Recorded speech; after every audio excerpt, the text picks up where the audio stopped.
Hey yo, welcome to the Deep Dive. Before we get going today, a quick heads up. If you're finding these explorations valuable, please take a moment to hit that subscribe button for the YouTube channel. It really helps us bring you more of this in-depth analysis. It does indeed. We're excited to delve into today's topic, and your support on English Easy here helps others discover these resources too. All right, so you probably thought about this one. Learning English by watching movies and TV shows. It sounds like a fun way to study, right? Definitely. But how do you make it truly effective? And what are the smartest ways to approach it? That's what we're digging into today. Exactly. And to get a comprehensive picture, we've pulled together quite a variety of perspectives. We'll be looking at the practical advice from the SUNY Westchester Community College and English with Thiago YouTube channels. Right, both offering insights from sort of an educational standpoint. Yeah. And we've also got articles from the Duolingo blog and the English Exam Center website, which often share useful tips and strategies for language learners. Okay. And to understand the real experiences, the challenges people face, we've explored discussions on Reddit too. We have, yeah. In the English learning and language learning communities, it's always good to see where learners share what actually works for them and what doesn't. Absolutely. The real world perspective. And finally, we're also looking at some academic research. We are. We've got findings from two papers. One called Incidental Vocabulary Learning Through Movies from the Australian Journal of Applied Linguistics. Okay.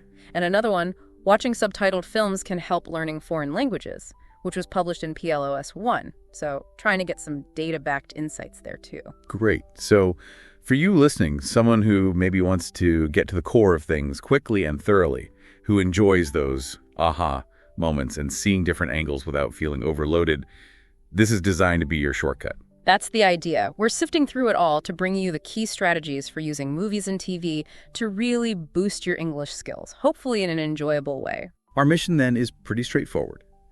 Extract the most valuable knowledge from all these sources to help you learn English more effectively, and let's face it, have a bit more fun than just working through grammar exercise. Definitely more fun. So what's the best place to start? Where do we jump in? Well, I think a logical first step is thinking about how to approach this with a clear purpose. Our sources really emphasize the value of setting effective goals. Okay, this idea of goal setting. I know Thiago from English with Thiago is a big advocate for this.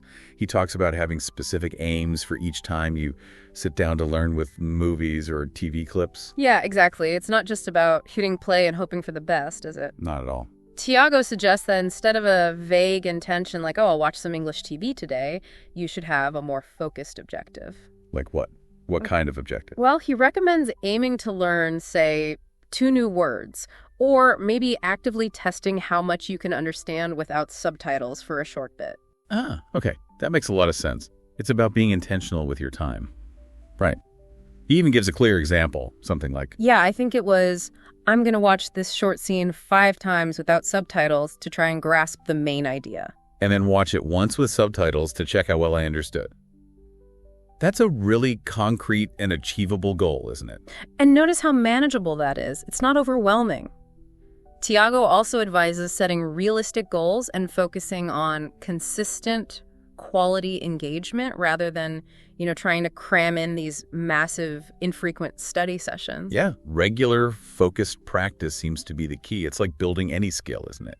Consistent, targeted effort pays off way more than occasional bursts. Absolutely. So once you've got your goal in mind, what's the next step in really engaging with the material? How do you actually do the learning? Right. That leads us straight into active watching techniques. And Thiago breaks this down into a really helpful process. He suggests starting by just getting a general overview of the scene, Okay. what he calls looking at the scene from above. So getting the main idea, the context, before you start drilling down into the details, I can see how that would be useful. What comes next? The next vital step, according to Thiago, is focusing on pronunciation. This is really key.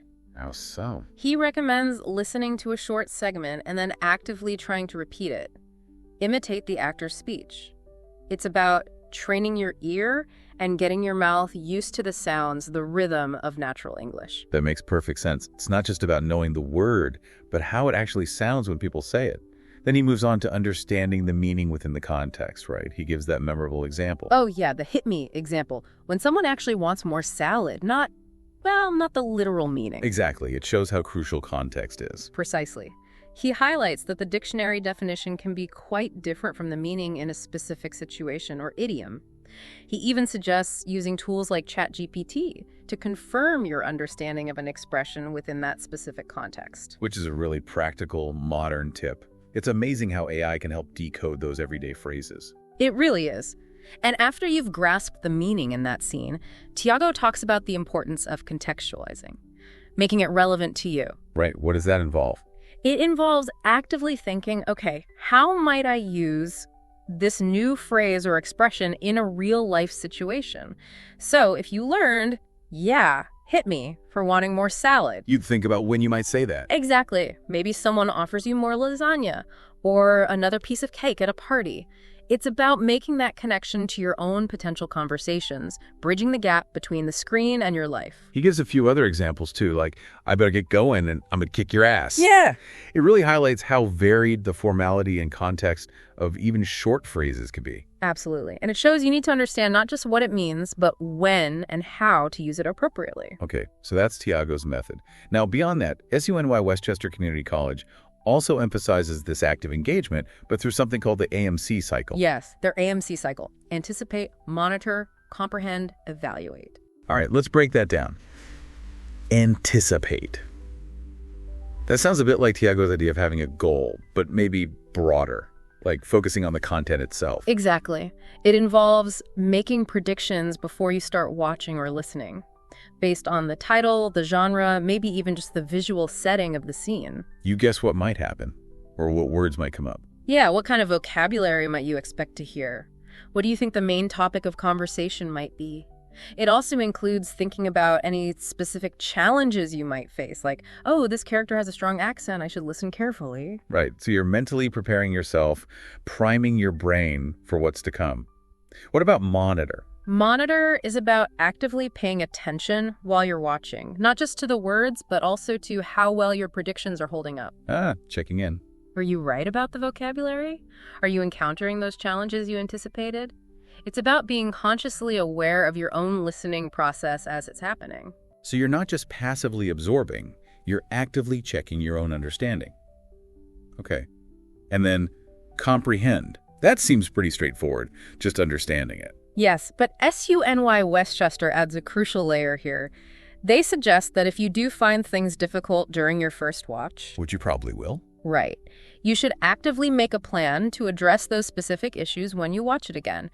For instance, if you struggled to catch character names, make a point of focusing just on those the next time around. That's a really smart approach, targeted problem solving, not just vaguely trying to understand more. Okay, finally, evaluate. Evaluate is about taking a step back after watching, reflecting on the whole experience. Gotta do. Pretty much. How well did you ultimately understand the scene? What new things did you learn about the content? Sure, but also about your own listening abilities. And crucially, what could you do differently or focus on next time to improve further? So it feeds back into the start of the cycle for next time. Exactly. It's a cycle of continuous learning and adjustment. It sounds like both Thiago's step-by-step method and SUNY Westchester's AMC cycle really hammer home the same point. You've got to move beyond just sitting and watching. You need to actively engage your brain, your listening skills. Absolutely crucial. Now, a huge factor in all of this is choosing the right kind of material to work with, isn't it? If it's way too hard or way too easy, you're probably not going to get much out of it. Precisely. Right. And this is where real-life English introduces what they call the Goldilocks principle. The just right approach. Not too hard, not too easy. Just right for Goldilocks, and apparently for effective language learning, too. So what does that look like in practice when you're picking movies or TV shows? Real-life English suggests aiming for content where you understand somewhere in the range of, say, 50 to 60%. 50 to 60. Okay, why that range specifically? Well, if you find your understanding less than 50%, you're likely to feel lost, confused, and ultimately just get demotivated, right? You just give up. Exactly. But on the other hand, if you're consistently understanding more than, say, 90%, it's probably not offering enough of a challenge to really push you and facilitate significant learning. You're staying in your comfort zone. That 50-60% comprehension range sounds like that sweet spot. You're being challenged enough to learn new things, but not so overwhelmed that you just want to throw in the towel. That's the idea. Find that balance. And they also make a great point, which seems obvious, but it's so important. You have to actually enjoy what you're watching. Oh, absolutely. If you're bored stiff by the story or hate the characters, you're just not going to stick with it consistently no matter how good it is for learning. Exactly right. Motivation is huge. They give a really helpful contrast example. A show like Game of Thrones. Okay, yeah, lots of people watch that. But the language, it's got more archaic words, specialized vocabulary about dragons and medieval politics. It might be far too difficult for many learners starting out. Right, you'd be hitting that less than 50% comprehension zone pretty fast. Probably. In contrast, they suggest a sitcom like The Office. It deals with more everyday situations, office banter, day-to-day English. That might be much more accessible for learning practical conversational language. That contrast really highlights how much the language complexity can vary, even between super popular shows. You really need to think about the type of language used. Definitely. And this brings up a really interesting point that was raised in that Reddit thread on English learning. Oh, yeah. What was that? The often underestimated challenge of understanding mumbled dialogue in a lot of modern films and TV series. Oh, that's so true. Sometimes even as a native speaker, you struggle to catch what they're saying. Exactly. Many language learners and even native speakers have noted this. Actors in contemporary productions don't always have the clearest enunciation. They might speak very quickly, sometimes whisper or run their words together. Which must be incredibly frustrating if you're still learning the language. You'd think it's your fault, but maybe it's just hard to hear. Precisely. So it's actually quite reassuring for learners to know that this isn't just a personal struggle. Totally. Did the Reddit thread offer any solutions, like how to find stuff that is easier to understand? It did, yeah. Some really practical suggestions came up, which is super valuable advice. Several users recommended looking at older movies. Older how? Like black and white? Not necessarily that old, but specifically films made before around, say, 1999. The suggestion was that in those films, there often seemed to be a greater emphasis on clear, projected dialogue compared to more recent productions. Huh. Maybe different sound mixing priorities back then. More focus on the voice? Possibly. Maybe less competition from loud sound effects or complex scores in some cases. It's an interesting thought. What other specific recommendations came up? Films that feature actors with a strong background in theater, particularly stage actors. Oh, like Broadway actors who moved into movies? Exactly. People like Meryl Streep, Mandy Patinkin, Morgan Freeman, Viola Davis were mentioned. The idea is that stage actors are specifically trained to project their voices clearly, to be understood right at the back of a large theater. That's a fantastic tip. Thinking about actors with that kind of training makes total sense. Yeah. The thread also mentioned period dramas from the UK, specifically ones focusing on more formal settings and received pronunciation, or RP accent. That's sort of standard British accent. Generally, yes. Sure. But they specifically advised avoiding period pieces that focus on, say, poverty or the working classes from history, as those might deliberately include stronger, maybe harder to understand regional dialects. Right, so choose your period drama carefully based on the setting. Exactly. The thinking is that in certain types of British period dramas, the actors are more likely to use a clearer, more standardized form of British English. But they also warned about UK comedies, didn't they? They did, yeah. Caution against diving into UK comedies too early on because they often rely heavily on very strong regional accents for comedic effect, which can be absolutely baffling for language learners. Good point. So comedies might be tougher initially. Yeah. What about animation? Animated series also got a few nods as being generally good for clearer dialogue, especially for beginners. Because the voice actors record in a studio, maybe. More controlled. Probably. And the language itself is often simpler, aimed at a broader audience. Finding Nemo was specifically recommended by the English Exam Center as a good starting point. A classic. Yeah, animated shows often use simpler language and tend to have more deliberate, clear enunciation. Makes them a less intimidating option when you're first starting out. Any other specific show recommendations? One Reddit user even recommended the TV show The West Wing for its excellent writing that really emphasizes sharp, clear dialogue. Aaron Sorkin. Lots of talking. Exactly. Though they did note it might have a more advanced vocabulary, so maybe not for absolute beginners. Okay, so the key takeaway here seems to be really mindful about the type of content you choose. Don't just pick anything. Actively trying to seek out shows and movies where the dialogue is likely to be clearer, especially when you're in the earlier stages. Yeah, be a discerning viewer, not just for entertainment, but for learnability, too. Right. Now let's move on to a really crucial aspect, something almost every language learner using video asks about. Subtitles. What's the deal? Help or hindrance? Ah, yes, the great subtitle debate. Duolingo offers some very strategic advice here, suggesting you use audio and subtitle settings effectively depending on your goals. Okay, so different settings for different aims. For example, if your main goal is to improve your reading skills in English, what combination would they recommend? In that case, Duolingo suggests having the audio in your native language, your first language, and then displaying the subtitles in English, the target language. Oh, interesting. So you follow the story easily with the audio you understand. Exactly, and simultaneously you're exposed to the written form of English, which helps build vocabulary and see how ideas are expressed in writing. It's like a bridge. That sounds like a useful technique, especially if reading is your main focus for that session. But what about when your main goal is improving your listening comprehension? That's often the big one for movies. Right, and this is where that PLOS-1 study I mentioned earlier becomes really relevant and interesting. Remind me, what did they look at? They conducted research with intermediate Spanish-speaking students learning English.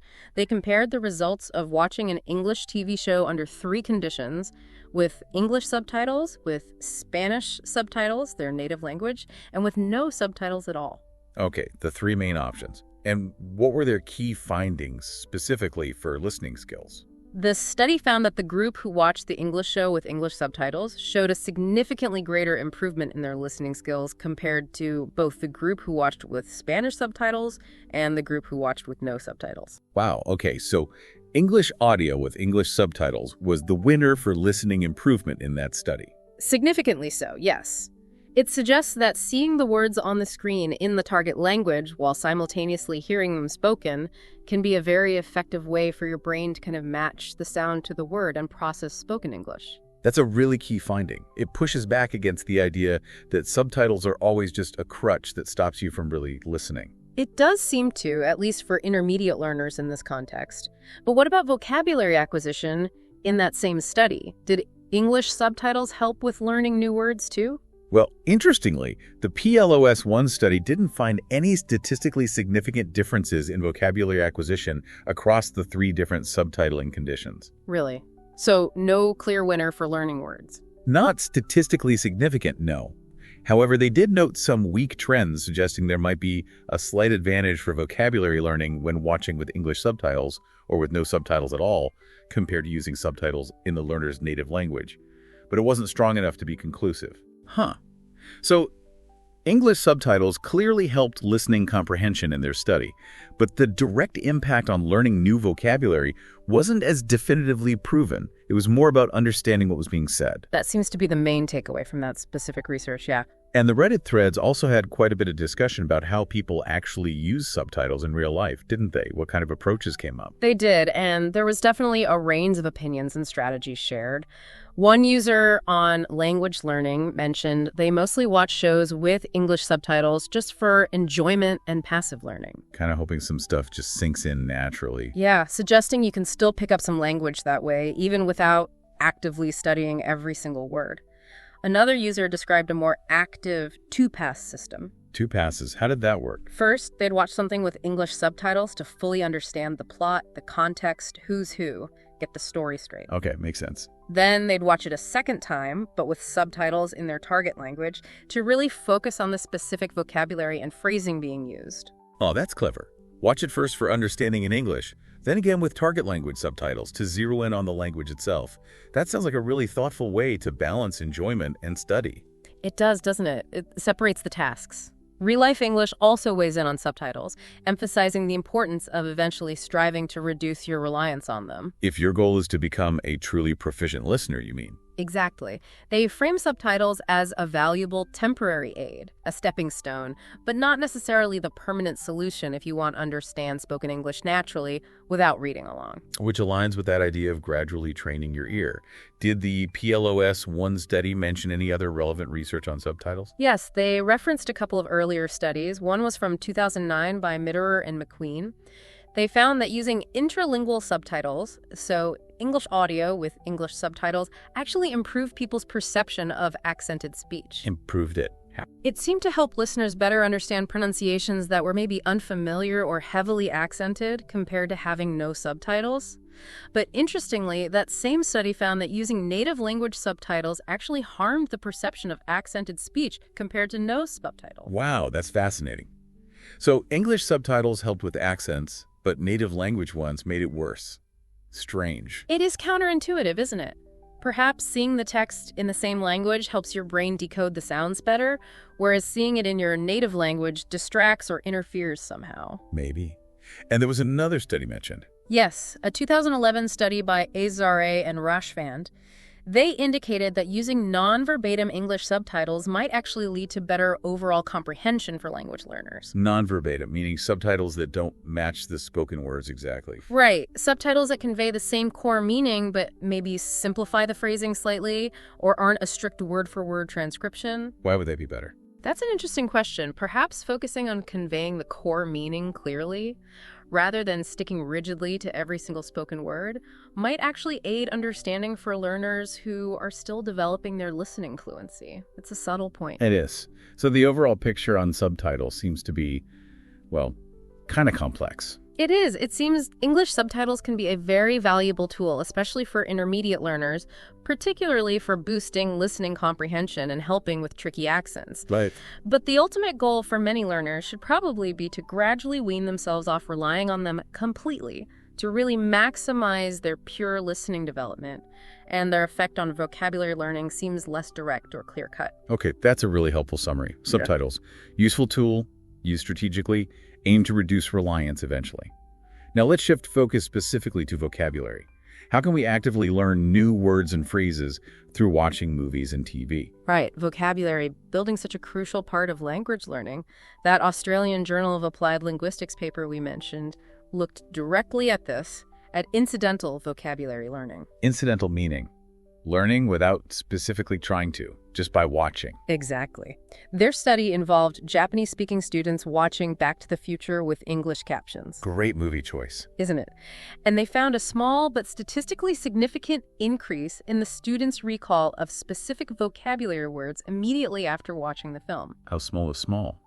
Well, the average gain was relatively modest, something like 1.7 words out of a list of 42 target words they tested. Okay, so not a massive leap, but measurable proof that it does happen. Precisely. It provides evidence that movies can contribute to vocabulary acquisition, even if it's often in these small incremental steps. And even a small amount is still progress, isn't it? Every word counts. Absolutely. The paper also touched on the sheer scale of vocabulary needed for near-native comprehension. They mentioned learners might need to know somewhere in the range of 6,000 to 9,000 word families. Wow, 6,000 to 9,000 word families? That's a lot.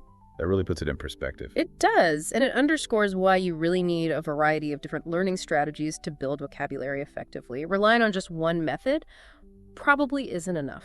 Makes sense. What else did the paper say about incidental learning? It also mentioned that this kind of learning, like the type that happens through extensive reading, tends to be very gradual. Knowledge builds up incrementally over time with repeated exposure to words. You don't just see a word once and know it forever. Rarely. And they pointed out that the frequency with which a word appears is a very significant factor in whether you'll learn it incidentally. Research suggests learners might need to encounter a new word multiple times. How many times? Well, the estimates vary, but maybe anywhere from 6 to 15 times, or perhaps even more, before it's truly learned and retained in long-term memory. 6 to 15 times or more. Okay, that highlights a potential issue with just watching movies, right? You might only hear a specific new word once or twice in a whole film. Exactly. That's a potential limitation if you're only relying on watching movies for vocabulary. You might not get enough repetitions of less common words for them to really stick. But did the researchers offer any counterpoint to that? They did. They suggested that the rich contextual clues you get from movies, the visuals, the situation, the actors' expressions, combined with the linguistic support from captions, if you're using them, can potentially help compensate for this lower frequency of exposure. Ah, so the strong context might make the word more memorable, even if you only see it once or twice. That's the idea. It might make it easier to guess the meaning and form a stronger initial memory trace, even with fewer encounters. Okay. So while you might not learn hundreds of new words from one movie, the context and captions can still play a valuable role in helping you understand and maybe remember some new vocabulary. That seems to be a reasonable conclusion. But of course, we want to go beyond just hoping we learn incidentally. What about more active strategies for vocabulary learning while watching? Yes, how can we be more deliberate about it? Well, both Real Life English and Thiago strongly emphasize the importance of actively taking notes. Simple as that. Just jotting down words you don't know. Yeah. Any new words, interesting expressions, maybe even grammar points that you come across while watching, if something stands out as unfamiliar or useful, make a quick note of it. Don't let it just fly by. Okay, so capture the words, but then what's the next step? Just having a list isn't really learning, is it? Definitely not. Yeah. That's where actively researching the unknown vocabulary becomes essential. You have to figure out what it means. How? Dictionaries. Dictionaries, yes. But also, as we discussed earlier, Thiago suggests tools like ChatGPT to understand the meaning in the specific context of the scene. That nuance is important. Right, because hit me doesn't mean the same thing in every context. Exactly. Real Life English echoes this, recommending you look up definitions, but also pay close attention to example sentences to see how the word is actually used. So you're not just getting a definition in isolation, you're trying to understand how it functions in real language. What about actually memorizing these new words and phrases? That's often the hardest part. It is. And this is where incorporating techniques like spaced repetition software, SRS, can be incredibly beneficial. Like Anki or Memrise? Exactly. Or even the Real Life English app itself has SRS features. These tools help you review new vocabulary at increasing intervals based on when you're most likely to forget it. So it prompts you to review a word just before it fades from memory. That's the core principle. It helps to interrupt the forgetting curve and push the information deeper into your long-term memory much more efficiently than just cramming. That makes perfect sense. You're not just seeing the word once and hoping it sticks. Yeah. You're actively revisiting it at strategic times. Precisely. And one user on that Lee Language Learning thread suggested a really effective refinement for flashcards. So, yeah. Instead of just having the word on one side and the definition on the other, always include a full context sentence on the flashcard. Ah, the sentence where you originally found the word, or a similar one. Exactly. Seeing the word or phrase in a complete sentence provides so much more context. It helps you understand its nuances, its grammar, how it fits into natural spoken English, rather than just being an isolated vocabulary item. That sounds way more effective than just word definition. It really does. Real-life English often uses the term etching vocabulary into your memory. Etching, like carving it in. Yeah, through this repeated exposure and active engagement, it captures the idea of really making that new language knowledge permanent and usable. So it's really a multi-step process then. Right. Actively notice and capture new words while watching. Uh-huh. Diligently research their meaning, especially in context. Right. And then actively work to memorize them using smart techniques like SRS and context sentences. You've got it. It's a much more involved process than just hitting play. Definitely. Now, we've spent quite a bit of time talking about the watching aspect and these active techniques during watching. But our sources also consistently emphasize that if you really want to maximize your learning, you need to go beyond just the viewing session itself. That's a really crucial point to understand, yeah. Real-life English, in particular, makes this very important distinction. They talk about the difference between leaving English, which is just being exposed to it passively. Like having the TV on in the background. Or even just watching attentively, but not doing anything else with it. That's more on the leaving or passive side. To truly learn and internalize the language, they argue you need to actively activate your English. Okay, activating English. What does that mean in practice? How do you transition from passively watching to actively studying and engaging with the language you heard? Real-life English suggests a number of practical steps for this activation phase.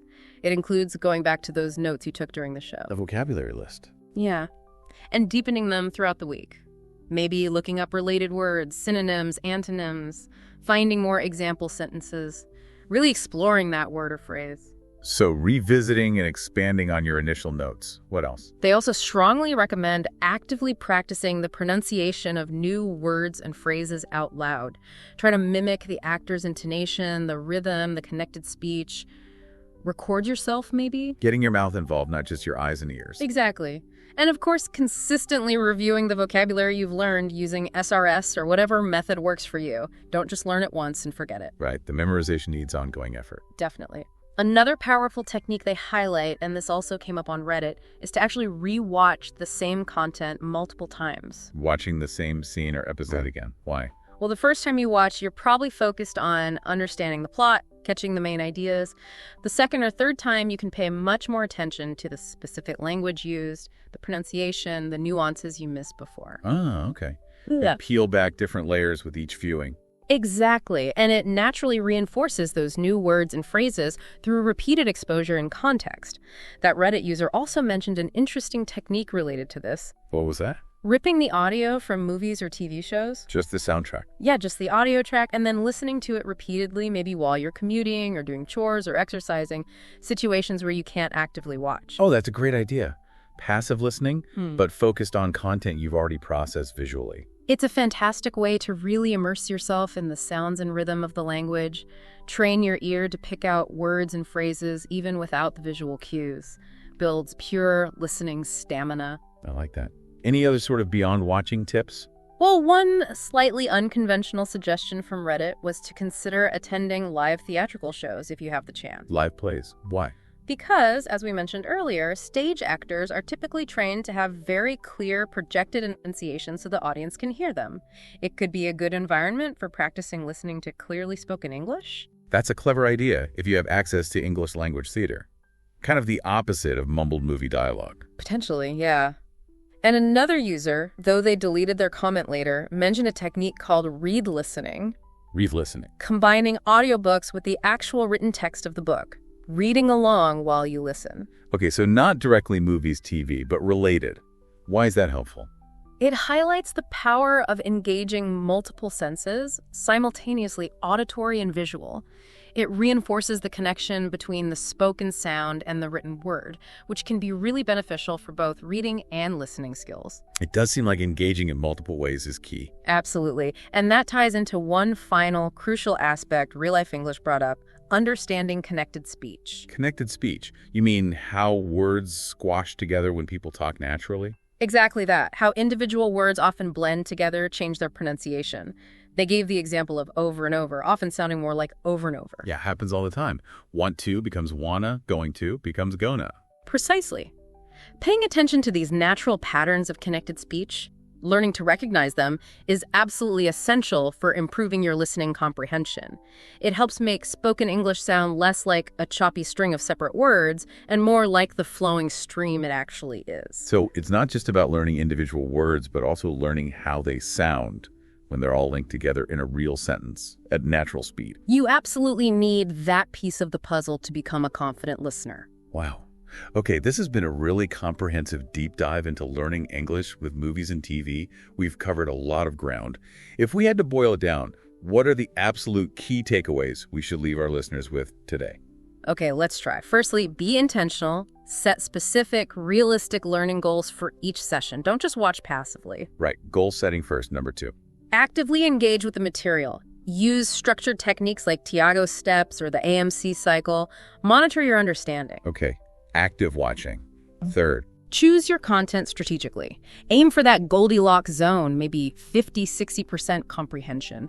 And crucially, pick something you actually enjoy, and maybe something with clearer dialogue initially. good content choice. 4th takeaway. Use subtitles as a tool, not a crutch. English subtitles seem particularly helpful for listening comprehension and accents based on that study, but aim to gradually reduce your reliance on them. Use subtitles wisely. 5th, Be proactive about vocabulary learning. Take notes, research words in context, use SRS and context sentences to actively memorize them. active vocabulary work. And finally, Remember that learning is an active process that goes beyond just the watching part. Activate your English, review notes, practice pronunciation, review vocabulary consistently, maybe rewatch or listen to the audio separately. so make it an ongoing active study process, not just entertainment. That's the essence of it, yes. And it's so important to keep in mind, isn't it, that learning a language takes time. It takes dedication, consistent effort. You can't expect results overnight. Absolutely not. Don't get discouraged if you find it hard at first, especially understanding native speakers at full speed.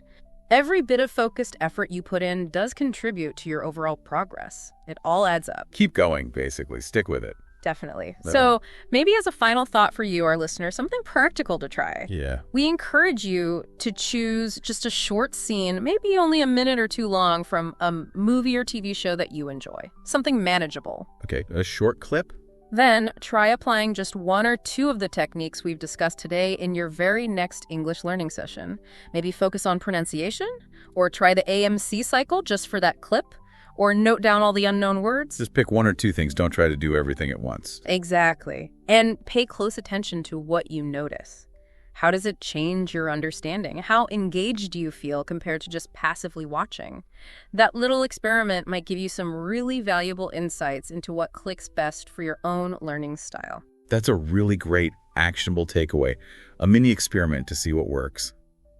We're diving into, well, the real substance of everyday English conversations. Our goal here isn't just, listing vocabulary. We want to pull out useful phrases, sure, but also get a feel for how these chats actually flow. Right, the rhythm, the little signals people use. It's about understanding those nuances that really make a difference in how well you communicate and how well you understand others. Exactly. And hey, if you find this sort of thing helpful, we'd really appreciate it if you'd subscribe to the YouTube channel, English Easy Here. They've got loads more great language learning stuff over there. Yeah, definitely check them out. So what we've got today is a set of transcripts. These come from the English Fluency Journey YouTube channel, and they cover, well, a pretty wide range of common situations. Like what sort of things? Think about shopping for clothes, going to the bank, buying movie tickets, even just making plans with friends for the weekend. All those typical interactions you might have. It's those everyday moments, aren't they? Whether you're traveling somewhere or talking to colleagues at work or just, out and about. Being comfortable in those exchanges is, well, it's huge. It really is. And it's not just about having the right words memorized. It's more about understanding the actual way people talk, the give and take. Right, the back and forth. Precisely. So our mission today, if you like, is to dig into these dialogues. Look at useful phrases, yeah, but also the conversational flow, the politeness strategies people use, the key vocabulary. Basically everything to help you improve your own speaking and understanding in real life. And as you listen, maybe think about how these situations connect to your own life. Could you use this when traveling or maybe at work or just for making new connections? Absolutely. Okay, ready to jump in? Let's do it. First up, we're heading into a clothing store. You've got a customer and a sales assistant. The customer starts things off. How does that initial interaction go? Okay, so the customer begins with, "Excuse me, does this sweatshirt come in other colors? I need a navy blue." Right. Excuse me, polite start. Exactly. It's that combination, a polite opening, excuse me, immediately followed by a very clear statement of what they're looking for, including the specific color. What do you think about that approach? Well, it's efficient, isn't it? It sets the direction straight away. They're not just vaguely browsing. They know what they want. And adding, "I need a navy blue," right after asking about colors just cuts to the chase. It avoids that potential back and forth of, "What color were you thinking of?" It saves time for both people. Yeah, definitely respects the assistant's time, too. So how does the assistant respond? They know the color. Now what? So the assistant checks the availability, confirms they have navy blue, but then hits a snag with the size. They say, "Oh, unfortunately, we're out of size small in this color." The unfortunately softens the blow a bit. It does. It's a polite way to deliver slightly bad news. But notice they don't stop there. They immediately offer an alternative. Right. But maybe navy green. Okay, so trying to be helpful still, offering something similar. Right. It keeps the interaction moving forward, shows they still want to make a sale or help the customer find something. Then comes the standard question about size. What size are you? Yep. And the customer replies simply, "I'm size small." Straightforward. But what happens next is interesting regarding customer needs versus available options. Right, because the assistant has another suggestion, don't they, about the sizing itself. Exactly. Even if they have the small in navy green, the assistant adds a helpful tip. The sweatshirt runs a bit small, so I'd recommend you try a size up. That's good service, giving a heads up about the fit. But the customer, they're not really going for the navy green or the size up, are they? No. And this is where being able to politely refuse is a key skill. How do they phrase it? They say, "I'm going for a very specific look, so I really need this color." I think that phrase, "very specific look," is doing a lot of work there. Well, it explains why they're being picky, basically. It's not just a whim. It's tied to a larger idea or outfit they have in mind. It justifies sticking to the navy blue without sounding, demanding or unreasonable. That's a great point. It gives a reason, which makes the refusal much easier for the assistant to accept. It signals, okay, I understand. My alternatives won't work for this specific purpose. So the assistant gets it. What's their response then? They say, oh, really? Okay, then, thank you. It's polite acknowledgement. The, oh, really, shows maybe slight surprise, but acceptance. And the thank you still maintains that professional courtesy, even though the sale didn't happen for that item. It closes that part of the conversation neatly. No awkward silence. Exactly. It's a clear transition signal. And the customer uses that transition to ask about something else. Right, the pivot to shoes. I also need some shoes. Do you have Chelsea boots in the store? Yeah. How does that feel as a transition? Pretty smooth, I think. The sweatshirt topic is closed. I also need is a very natural way to introduce the next item on their list. Okay, so Chelsea boots. Does the assistant know where they are? Yes, but indicates they're elsewhere. Yes, we do, but in another department. I can show you. Ah, so maybe a larger store layout? Offering to show the way is a nice touch. Definitely good customer service. It's proactive rather than just pointing vaguely. Then, logically, they need the shoe size. The assistant asks, and what size shoes do you wear? And the customer says, I'm a size 6 or 6.5. Giving 2 sizes. What's the significance of that, do you think? It's actually really common. Shoe sizing can be inconsistent across brands or even styles within the same brand. Giving both 6 and 6.5 probably means they can fit into either, depending on the specific boot. It gives the assistant and the customer more flexibility.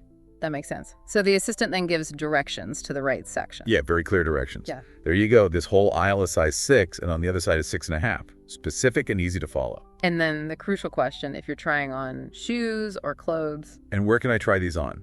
Essential phrase. And the answer is equally essential. Oh, the fitting rooms are right around the corner. Clear, simple. The customer acknowledges with, got it, thank you. And that wraps up that interaction. So if we zoom out, what are the key conversational bits we can pull from this? The useful phrases. Well, starting politely, excuse me, clearly stating needs. I need a, or I'm looking for a, followed by the specific item. Good. What about asking if something exists in a different form? Does this come in other colors? Or you could adapt that for size. Does this come in a size? Perfect. And asking about availability generally. You have followed by the item like, do you have Chelsea boots? Right. And navigating the store. Where can I find? Or like we heard, where can I try these on? And paying attention to the directions they give around the corner, down the aisle, on the other side. And don't forget the sizing questions. What size are you? From the assistant. As a customer, you might ask, do you have this in a size small? Or maybe, could I try this in a medium? Yeah, and we definitely noticed the politeness markers threaded throughout. Absolutely critical. Excuse me, please, thank you, unfortunately. These aren't just optional extras. They really shape the tone and the success of the interaction. Makes it pleasant for everyone. Even when you don't find exactly what you wanted. Especially then, perhaps. Okay, should we move on to the bank? Let's do it. Scenario 2. Anna is at the bank, talking to a representative, Mike. She wants to open an account and get a credit card. How does she kick things off? Anna is very direct. She starts with, I would like to open a checking account and apply for a credit card. Boom. Straight to the point. What's good about that? Well, in a bank setting, clarity is key. Mike immediately knows exactly why Anna is there. No guessing, no wasted time. He can pull off the right information or forms right away. Efficiency. Makes sense. So Mike knows what she needs. What does he ask for first? He outlines the standard requirements. Sure, I'm just going to need your ID or driver's license, your social security number, and proof of address. Sounds about right for opening an account. Anything interesting about how he phrases that? The I'm just going to need part is quite common in service situations when requesting documents or information. Sounds a little softer, maybe less demanding than saying, I need, or you must provide. Right, more collaborative somehow.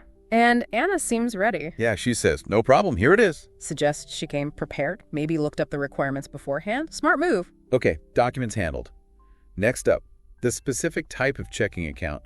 Does Anna know what she wants? Doesn't seem like it. Mike asks, do you know what type of checking account you want? And Anna says no. So Mike makes a recommendation. What does he suggest? He suggests the total checking account, describing it as their most popular one, and also good for starters. Why recommend it like that? What's the advantage for Anna? Well, for someone unfamiliar with the options, hearing most popular suggests it works well for many people. And good for starters implies it's probably straightforward, maybe without complex features or high minimum balances. It simplifies her choice. Takes the guesswork out of it. And Anna seems fine with that. Yep. She says, sounds good. She accepts the recommendation. But then she asks a really crucial question. The money question. Are there any fees for using this account? Why is this so important to ask up front? Oh, absolutely vital. Bank fees can really add up: monthly maintenance fees, overdraft fees, ATM fees. Knowing the fee structure before you open the account prevents nasty surprises later. Anna's being a smart consumer here. Good point. And what's the news on the fees for this account? Good news for Anna. Mike confirms, no, there is no fee for this type of account. He follows with, okay, great, which probably mirrors Anna's relief or satisfaction. Excellent. So account sorted, no fees. What about the credit card application she also wanted to do? Mike handles that next. He delivers more good news. Anna, looks like you were approved for a credit card and a credit line of $1,500. That's great. Nice. Getting approved on the spot. How important is the tone when delivering news like that, do you think? I think it helps. A positive, encouraging tone, that's great, reinforces the good outcome and makes the customer feel good about it. It's part of the service. Naturally, Anna wants to know when she'll actually get the card. Her next question is exactly that. And when will I receive it? A very practical, logical follow-up. And the answer. Mike gives a standard time frame. You'll get it by mail in 3 to 7 business days. Manages her expectations. Okay, so that seems to cover Anna's initial requests. How do they wrap things up? Mike does a final check. Do you have any more questions? This is standard practice, ensuring everything's covered before the customer leaves. And Anna seems satisfied for now. Right. She says, no, thank you for your help. Clear signal she's done. But Mike offers ongoing support. How? He gives her his business card. Okay, if you do have any questions, here's my business card. You can call me and make an appointment, and adds a polite closing. Have a great rest of the day. That's good service too, offering a direct contact point for the future. Anna responds politely as well. Thank you. Have a good one. A common, slightly more casual way to say, have a good day. Okay, so distilling this banking interaction, what are the key phrases listeners might want to note? Well, for stating your purpose, I would like to open is a solid, clear start, whether it's an account or applying for something. And when the bank asks for things. Recognizing phrases like, I'm just going to need your helps you anticipate what documents to have ready. What about asking about the account itself?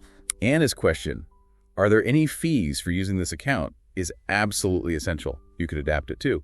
What's the interest rate?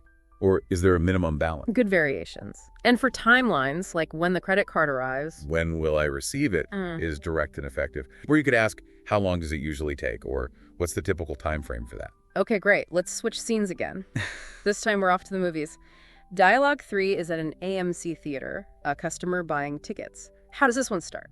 Starts with a friendly, standard greeting from the staff. Hi, how you doing? Welcome to AMC. Customer replies politely. Pretty typical opening for a service counter. Then the staff member immediately asks about payment. Are you paying cash or card? Why so early, do you think? Efficiency, most likely. The workflow might be slightly different depending on payment type, maybe needing to make change for cash, or the card machine needing input. Asking early just smooths the process. The customer replies, card. Okay. Then there's a question about membership. Seems common everywhere now. It really is. Loyalty programs. Are you a member? A quick check to see if any points or discounts apply. The customer here says, no, I'm not. Simple enough. Now for the main reason they're there, choosing the movie. The staff asks, okay, what would you like to watch tonight? And the customer's response is interesting. A bit less formal than you might expect. What do they say? 2 adults and 1 child, 4+ in Boots, please. Okay. So not, I would like 3 tickets for Puss in Boots, but more like a condensed version? Exactly. 2 adults, 1 child, specifying the ticket types. 4+ probably clarifies the child's age bracket for pricing. And Boots is clearly shorthand for the movie title, Puss in Boots, which was likely visible on a screen or poster. What does that tell us about communication in these kinds of quick transactional settings? It shows that you often don't need full grammatical sentences. As long as the key information number of tickets, types, movie is conveyed, and the context is clear, it works fine. It's efficient. relies on that shared understanding at the counter. So, tickets identified. What's next in modern cinemas? Choosing seats. The staff member says, "Awesome. Could you choose your seats on the screen, please?" Very standard now. And as the customer looks at the screen, they notice something. Yeah, they make an observation. Sure, wow, it's packed. A bit of spontaneous small talk. Does the staff member respond to that? They do. They offer an explanation. "Oh, yeah, it usually gets pretty crowded in winter, plus it's a federal holiday." Why bother explaining? Why not just move on? Well, it acknowledges the customer's comment, makes the interaction feel a bit more human. And providing reasons winter, holiday, helps manage expectations. It explains why it's packed, maybe heading off potential frustration about limited seating choices. Good customer service again. The customer seems to understand. Well, that makes sense. Not everyone likes the cold weather and winter outdoor activities. They show they get the logic. The staff member just agrees. That's right. Okay, seats chosen, reason for the crowd understood, time to pay and get the details. Right. The staff states the total. Okay, your total will be $28. All right, there you go. Customer pays. Then the vital info. Which is? "Thank you. It's theater number 5 to your right. Enjoy the movie." Clear directions to the specific screen and a polite closing. And the customer says thanks and wishes them a good day too. Standard pleasantries. Yep. So, key phrases from the cinema. Well, stating what you want, I would like to watch is the formal way, but we also saw the shorter version. Number type of tickets and the movie name, like 2 adults, 1 child, and movie title. Good. And payment. The direct question. Are you paying cash or card? Essential for the cashier. And understanding directions within the venue. Listening for the specifics, like, it's theater number 5 to your right, number and direction are key. Great. Let's shift now to something more personal, making plans. Dialogue 4 is between 2 friends, Jenna and the speaker. How does this conversation get rolling? It starts with a really common social question. Hey, Jenna, do you have any plans for this weekend? Casual, friendly, opens the door to making plans together. And Jenna's response is kind of open-ended, isn't it? Yeah, she says, I don't think so, why? The why is important. It signals she's probably free and definitely curious about what the speaker has in mind. It invites a suggestion. Exactly. It's not a closed no. It keeps the conversation going. The speaker then explains the reason for asking, introducing another friend. My friend Angela is coming to town, and I'd like to introduce you guys to each other. Remember I told you about her? This gives context and tries to build a connection by reminding Jenna about Angela. And Jenna's reaction is positive. She remembers Angela and seems keen to meet her. She says, yes, I remember you talking about her. She sounds like a really nice person. I'd love to finally meet her in person. What's significant about that response? The positive language, really nice person, I'd love to, shows genuine enthusiasm. When someone reacts like that, it makes planning much smoother and more enjoyable. Builds momentum for the plan. The speaker then reinforces the idea that they'll get along. She and you have a lot in common. I'm sure you'll love her. Just adding a bit more encouragement. Then they move towards figuring out the actual activities. The speaker asks, awesome, so what did you have in mind? Did you want to go somewhere? It's a bit open, maybe seeing if Jenna has any preferences first. But Jenna doesn't offer anything specific, so the speaker jumps in with concrete suggestions. Right. 2 options. There's going to be a fair on the Kings Hill farm. I was thinking we could go there on Saturday, and then on Sunday to this new place on 45th, Lazy Bird. Offering choices is smart. Definitely. Increases the odds that one will appeal. And in this case, Jenna seems particularly drawn to the second idea. Yes, that one, I've been meaning to go check it out for a while, she says. Why is that kind of response helpful when making plans? Because it shows she's already interested. It's not just accepting the speaker's idea, she actively wanted to go there anyway. That creates shared excitement and makes the plan feel more collaborative. Yeah, much stronger than just, okay, someday sounds fine. The speaker mirrors that enthusiasm. Yeah, me too. They agree. Shared interest established. And then they finalize it. The speaker says, perfect. Sounds like a plan. Looking forward to this weekend and meeting your friend. What's the key phrase there for confirming? Sounds like a plan. That's a really common informal way to say, okay, we agree, that's what we'll do. Yeah. It seals the deal. And expressing anticipation, looking forward to, ends it on a positive note. Absolutely. So, key phrases for making plans with friends. Starting off, do you have any plans for this weekend? Or, are you free this weekend? Good starters. And suggesting activities. I was thinking we could go, or how about we, or maybe, do you want to? Nice options. And showing you're interested in their idea. Jenna's "I'd love to" is great. And showing prior interest, like "I've been meaning to check that out," is also really positive. And finally, confirming the plan. Sounds like a plan is the classic informal one. Or maybe, "Okay, great, let's do that then." Perfect. Let's move to our fifth scenario, a checkout counter. Another super common interaction.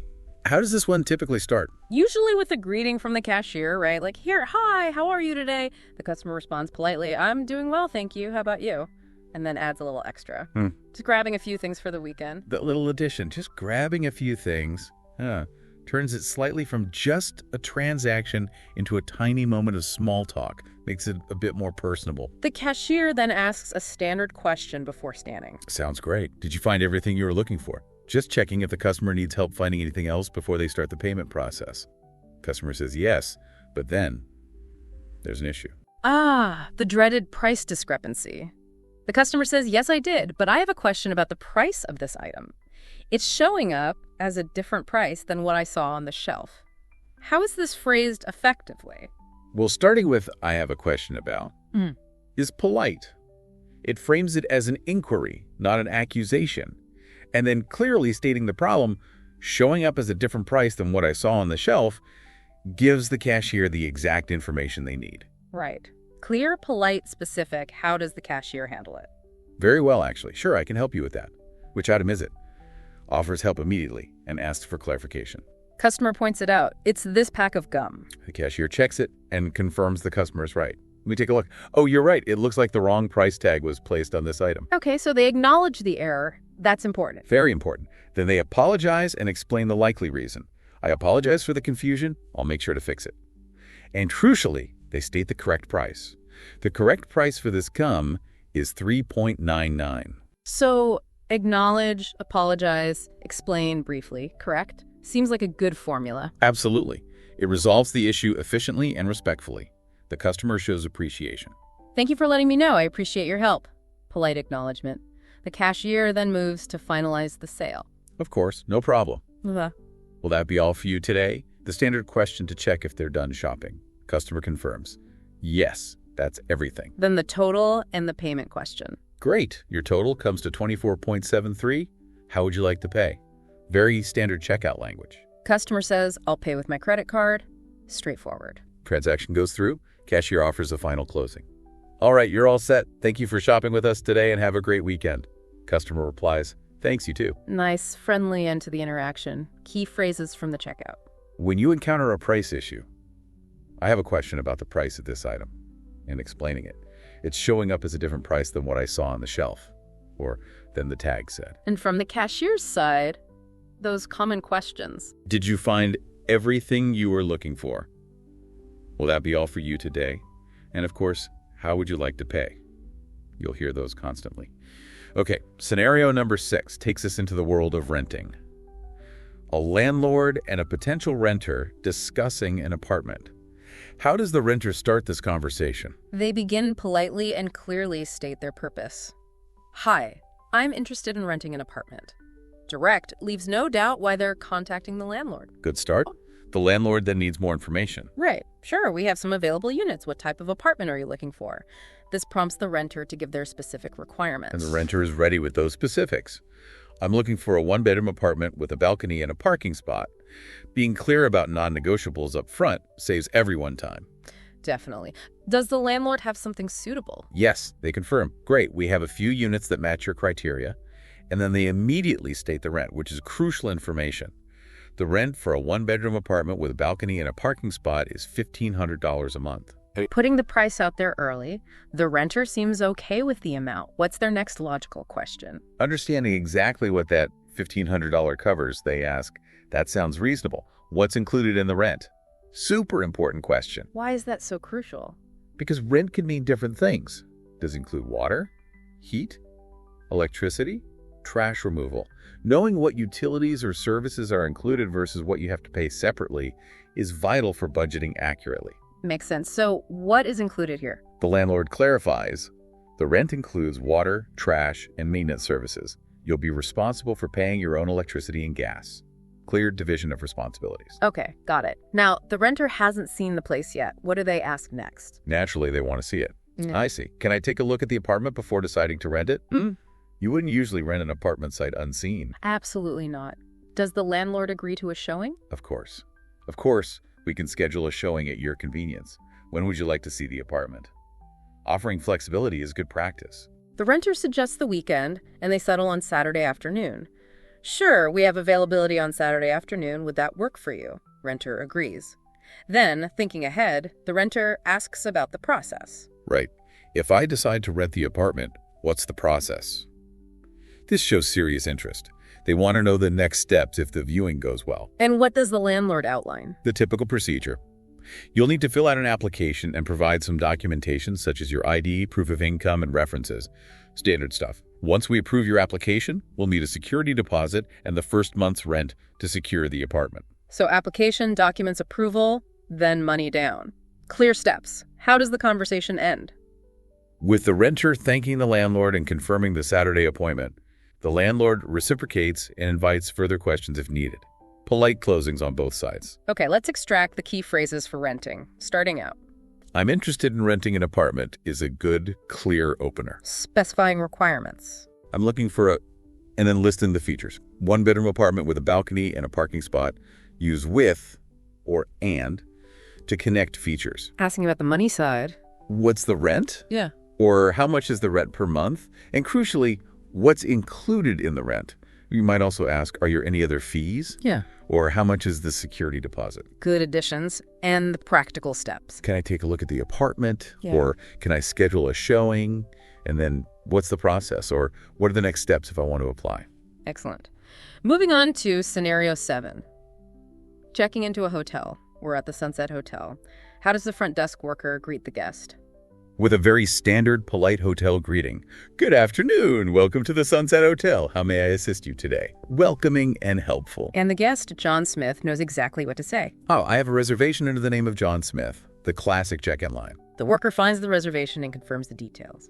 Hello, Mr. Smith. Let me check your reservation. Yes, here it is. You have reserved a single room with a king-size bed for 2 nights. Is that correct? Why is confirming the details important? Just to make sure everything matches the guest's expectations and the hotel's records, avoids confusion about room type or length of stay later on, guest confirms it's correct. Okay, details confirmed. What does the worker need next? Standard procedure again. Perfect.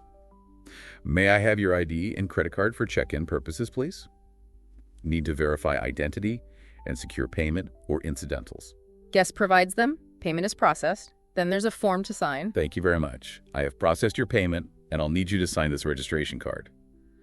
They also offer a receipt, which the guest declines just personal preference. Then comes the really important info for the guest. Absolutely. Room key and logistics.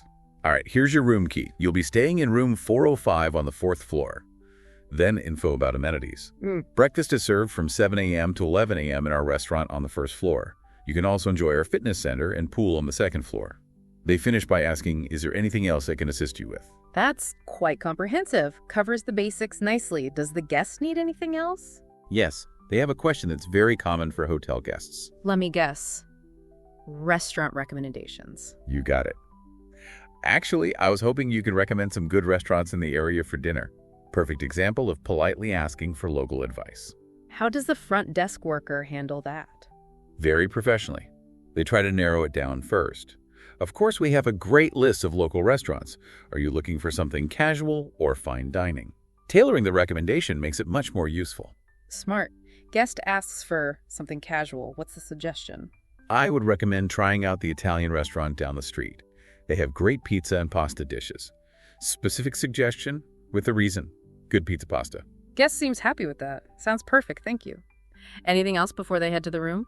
The worker just confirms the checkout time. Just to confirm, our checkout time is at 11 a.m. and makes one final offer of assistance. Guest says no, and they exchange pleasantries. Enjoy your stay. Thank you. Okay, key phrases for hotel interactions. Checking in. I have a reservation under the name of confirming details heard. Is that correct? Asking for local tips. Could you recommend some good restaurant ski shops in the area? And specifying preferences helps. I'm looking for something casual quick nearby. And understanding hotel info. Asking directly. What time is breakfast served? Where is the fitness center? What time is checkout? Exactly. Okay, dialogue number 8. This one is different, just casual small talk between two neighbors. How does this typically start? Usually with simple greetings and checking in on each other, right? Like, here, hi there, how's your day going? Oh, hello, it's been pretty good, thank you. How about yours? Very standard, friendly opening. Then they often find common ground by talking about the immediate surroundings or shared experiences. Like the weather and yard work here. Not bad at all. I just finished some yard work. Nice to be outside on such a lovely day. I agree, the weather couldn't be better. Relatable stuff. And compliments are a big part of friendly small talk too, aren't they? Definitely. Builds goodwill. Your garden looks fantastic, by the way. Thank you. Your new paint job looks great, too. Exchanging positive comments creates a nice vibe. They then shift to talking about something local, a new cafe. Oh, by the way, have you tried the new cafe that opened downtown? This introduces a new topic smoothly. The other neighbor hasn't, but is curious. Not yet, but I've heard good things. Is it worth a visit? Asking for an opinion. The neighbor who's been an opinion gives a positive review with details. I think so. Delicious cappuccino. The ambiance is cozy too. The recommendation is accepted. I'll have to check it out then, thanks. So the small talk actually yielded useful info. Then they touch on weekend plans. Another classic small talk topic. So, do you have any plans for this weekend? Not really, just taking it easy. How about you? Sharing general plans keeps the conversation flowing. The other neighbor mentions hiking. I'm thinking of going for a hike. Shares a bit more specific personal interest. The conversation needs to wrap up though. How do they manage the exit politely? Well, I should get going now, but it was nice catching up with you. Signals the end, clearly but nicely. The other neighbor agrees and suggests future chats. Absolutely, we should do this more often. Then standard goodbyes. Have a wonderful day. You too, take care. See you around. Bye. Nice, smooth ending. Key phrases for friendly neighborly small talk. Starting. Hi there, how's your day going? Giving compliments. Your garden looks fantastic, or something looks great. Bringing up local topics or asking for recommendations. Have you tried the new cafe? Or have you been to? Is good for local spots. Sharing your own potential plans, like I'm thinking of going for a hike, can also work. And ending the chat. Well, I should get going now, or it was nice chatting, catching up with you, and suggesting future interaction. We should do this more often. Great. One final dialogue. Number 9 is a phone call. A homeowner calling an electrician about problems. How does the homeowner start this call? They get right to the issue after the initial greeting. Hi there, I'm having some issues with the electricity in my house, and I think I need an electrician. Very clear statement of the problem and need. The electrician responds professionally, offering help and asking for details. Of course, I'd be happy to help. Can you describe the problem you're experiencing? The homeowner then explains the specifics. Well, some of the outlets in the living room don't seem to be working, and yesterday the lights in the kitchen flickered for a moment. Giving concrete examples is key. Why is that specificity so important here? It helps the electrician start diagnosing the problem even over the phone. Flickering lights might suggest something different than just dead outlets. It gives them clues. Exactly. The electrician offers a tentative idea, issue with the wiring or the connections, and asks a crucial question. When did this start happening? The timeline can be important, right? The homeowner says the outlet stopped working a week ago, but the flickering was just yesterday. That timing difference might be significant. The electrician acknowledges this and asks a vital safety question. Have you noticed any other unusual things like sparks or burning smells? Really important to ask that with electrical issues. Thankfully, the homeowner says no. So next step is arranging a visit. The electrician proposes a time. All right, I'll come over to take a look. How about tomorrow morning around 10 a.m.? Offering a specific slot makes scheduling easy. Homeowner agrees. Then they proactively ask, do I need to do anything to prepare for your visit? Good question. Very considerate. What preparation is needed? The electrician gives clear instructions. Just make sure that the area around the outlets and electrical panel is clear for access. And if you can tune off the power to the affected outlets, safety precaution. Homeowner confirms they'll do it. Okay, appointment set, preparations understood. How does the call end? With confirmation and polite closings. Got it, I'll do that, thank you. You're welcome, we'll get it sorted out. See you tomorrow at 10 a.m. then. See you then, have a good day. You too. Standard professional closing. All right, last set of key phrases reporting home issues like electrical problems. Starting the call. I'm having some issues with the electricity, plumbing, etc. in my house. Be clear about the general problem area. Describing the specifics. Use phrases like, some of the outlets don't seem to be working, or the lights flickered, or the tap is dripping, there's no hot water. Be as descriptive as possible. And arranging the service call. Suggesting or responding to times, how about tomorrow morning around 10 a.m. or would Tuesday afternoon work? And asking about preparation. Do I need to do anything to prepare? Perfect. So, wow, we've covered quite a range there, haven't we? We really have, from buying a sweatshirt to opening a bank account, catching a movie, making plans, dealing with checkout issues, renting, checking into hotels, chatting with neighbors, and even calling an electrician. It's the stuff of everyday life. Exactly. And hopefully by breaking down these conversations, you've seen how understanding the structure, the common phrases, the politeness, cues, all of it can really help boost your fluency and confidence when you speak English. It's not just about knowing grammar rules in a textbook. It's about seeing how the language actually works in action between real people. We really encourage you to maybe think back. Which of these scenarios felt most relevant to you right now? Maybe revisit that part of our discussion. Listen again to the phrases we pulled out. Yeah, and maybe even try, mentally rehearsing. How would you ask about shoe sizes? How would you report a price discrepancy? Practice using those phrases in your head first. Because language learning really is an ongoing journey, isn't it? Every conversation you have, every interaction is a genuine opportunity to practice and improve, little by little. Absolutely. So maybe a final thought to leave you with. Thinking about your week ahead, is there one small interaction where you could consciously try to use one of the phrases or strategies we talked about today? Just one small step. That's a great challenge. Well, that brings us to the end of this pretty deep dive. Thank you so much for sticking with us and listening all the way through. We really hope you found it useful. We do. It was fun dissecting these everyday chats. And hey, one last reminder, if you did find this valuable, please consider subscribing to the YouTube channel. They have a fantastic amount of content to help you keep learning and improving your English. Definitely worth checking out. Thanks again for tuning in to The Deep Dive. We'll catch you next time.